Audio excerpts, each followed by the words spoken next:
दोस्तों, कल हुए गुजरात टाइटंस और राजस्थान रॉयल्स के मैच में 14 वर्षीय वैभव सूर्यवंशी ने हिस्ट्री क्रिएट कर ली है।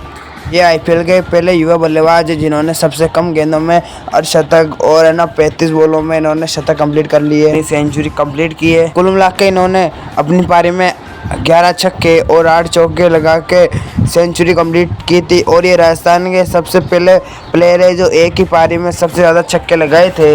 इसके साथ ही राजस्थान के 50 फास्टेस्ट 100 फास्टेस्ट के पहले बल्लेबाज ये है। छोटी उम्र में अर्धशतक छोटी उम्र में शतक मनाने वाले ये पहले बल्लेबाज बने थे। एक ही दिन में इन्होंने सारे रिकॉर्ड तोड़ दिए हैं। कल वाकई में क्या काबिलियत बैटिंग की थी इन्होंने काफ़ी लंबे शॉट भी लगाए थे। शुरुआत के 3 मुकाबले में इन्होंने इतना अच्छा परफॉर्मेंस नहीं दिखाया था, लेकिन तीसरे या चौथे मैच में इनका बल्ला चल गया था।